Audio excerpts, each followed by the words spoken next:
Hey guys, welcome back to another ep. Jesse, good to be here. Correct. Today we're going to talk about a methodology that we have used in our business journeys in Colorplane so far that's kept us in really good stead. We think it's very valuable to know and think about, and that is minimum viable product, also known as MVP.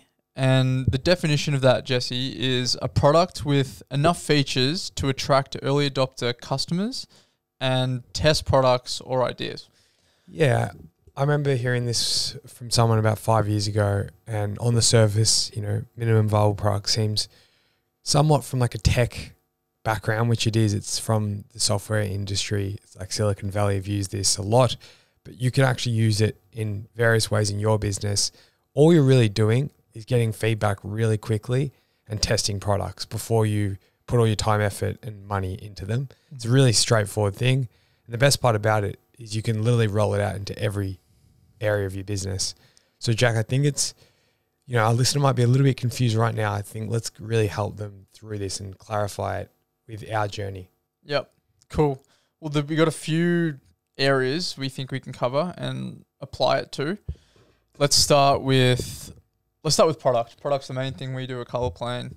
Let's start with product. So I guess how we can apply it to product at Colorplane, and just generally speaking with MVP, is oftentimes when people start a business or us starting Colorplane, we have these ideas of how the perfect product or the perfect hoodie should be to begin. And although that's great, to be thinking that way, and you want to have a product that you think people will love and whatnot, it doesn't mean that you necessarily have to start with the best possible product you can make at the beginning. And why is that?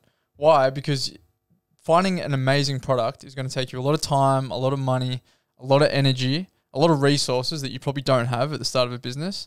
And you can go and make that perfect product, say that perfect hoodie, and then we can take it to market, and then there isn't a need for it. Yeah. I think there's sort of two ways you can look at it when you're coming in to the MVPs often used when you're starting, right? So you don't have a ton of data to know that your product is going to be great. So essentially you start with this really simple test where you put something out, and you don't want to make sense to not spend a lot of money on that, because you're literally just dipping your toes in, checking how good this is. It's a little iteration process, so you can continue to develop and get straight from your feedback. That's where you'll pivot. So an example for Jack and I is, instead of us buying samples of the heaviest weight hoodies that are costing us, $100 a sample, let's just buy lightweight hoodies that are half the price, because maybe we're only showing photos of the shape of the body. So it's these little ideas like that. Minimum viable product. It's always going the simplest route to get feedback. Cool. Website is another big one for us. I mean, we've faced this firsthand as well. We don't have probably the budget we need for the best, biggest website, which is ultimately a customized website. Could cost us, not hundreds of thousands, but a lot of money, close to probably.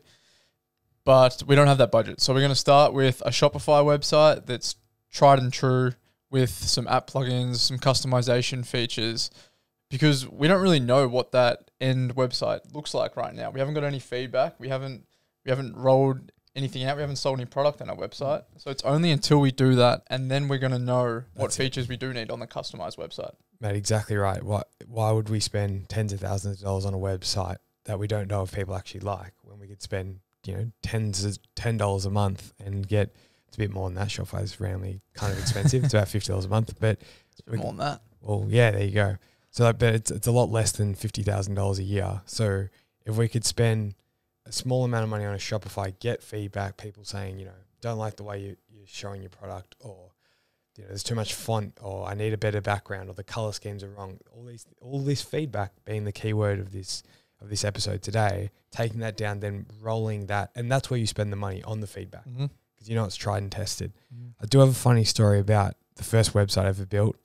I really took on the minimum viable product approach. I didn't want to spend the Shopify $50 a month. There's actually a way that you can run a website for free, but I found out the extremely hard way that you need to have some form of tech background. So I jumped on Fiverr.com. For those that don't know, it's place to get lots of different help, mostly tech-based, and jumped on there, found someone that was keen to help me build a website and sort of almost, champion this website with me. And we built it over a few months. It was a beautiful Bangladesh lady. We were, going backward and forth on Zoom. We could create this great friendship. And I think she built the website for like $100. And after that $100, I was not to pay another cent. Like the website was supposed to work. It's going to be a great old time. And I was loving life. I was like, I literally spent $100 on a website. I've got people telling me they're spending hundreds of thousands of dollars. I've got this amazing website for $100. And we do our first drop back at my old business, Push4. We do our first drop of that night. And I think it worked the first time. We sold like 10, 20 sales or whatever. And it was all pretty modest. I'm like, sweet. Like this is, I'm telling It's easy. I'm like, yeah, business is pretty straightforward. And then we started to grow. And I think, maybe we doubled our sales the next week. And we sold, 40 or 50 things. And as we did that hype drop model, we'd have all 50 people come on the website at once. And I'll never forget, I just got, 20 DMs in 5 seconds saying, hey, your website's broken. And I refreshed it myself. And then the website went white. And I had big black text in the middle. It just said 404 error. And I'm like, Jesus. And I contacted her, and the trouble here, Jack, was Bangladesh have different time zones. So this lady was not awake to help. So I just sat there helplessly, not knowing what to do. I called people. I got onto a friend that was in tech, and he told me, I'll wrap this story up, but he told me you have to download plugins and pretty much like update things. And I still don't know. I never wrapped my head around exactly how to do that. So I moved away from WordPress. But yeah, anyway. Don't do what Jesse did and do the below minimum viable product. It's called minimum viable product for a reason. There is a baseline there. So probably just start with Shopify. Don't do $100 it was good. website. It was good for 1 week. Really good for 1 week. But just like the really important point, Jack, because I think for us, if we're buying, figure out, I think part of the minimum viable product, right, is figuring out the core essentials of the product and stripping it all back. So for us, if we're trying to come into the market in this blanks industry with a slightly heavier product, we probably do need the garment to be heavy if we're trying to show it off to, different suppliers, etc., different, customers. So I think you've got to nut out what is my product standing for, but it probably doesn't need to have all, the bells and whistles. It probably doesn't need to be like dip dyed, have embroideries on it and all these expensive things. It just needs to be the blank. I mean, that's for us. But anyway, I hope that makes sense. The physical space is a good one to dive into because that's just very tangible, real life. You can see it. Before going to sign a $50,000, $100,000 lease for a retail space or an office, probably just start by, doing, if you are a retail brand, just do a pop-up for a day, 2 days, a week, and see how it goes. And if you have success doing it and you think it's viable to, maybe go for that lease for a year or 2 years, then that's probably a good progression to get there rather than just go bang, $60,000 lease. And now you're, under the pump financially and stressed, and that can put a lot of pressure on you early days. Yeah, this makes a lot of sense, this one, Jack, because I think if you were to get a brick and mortar store, it's like, am I in a good location? There's so many unknowns. Like, do I have a nice, front facing, light filled store? What's the fit out like? Do I have enough space?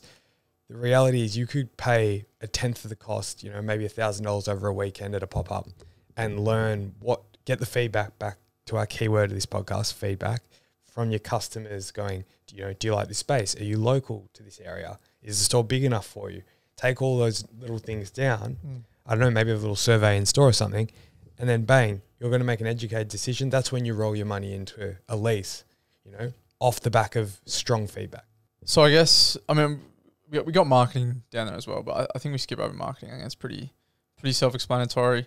Yeah, I mean, a really basic one for you guys listening for, say, some marketing advice. I would really utilize things like Adobe, Canva. AI seems to be all the rage right now, and I'm sure it will be more in the future. There's all these tools at your fingertips that if you know how to utilize, you could literally make a mock-up within 10 minutes, and it's faster, it's cheaper, and you get back to the keyword, the feedback. Real time. That you need, real-time feedback. So that's just, utilize the tech world that we live in. Yep. Yeah, so I think the general message is, don't try to make the perfect product or service before you know if there's even a need for it yet.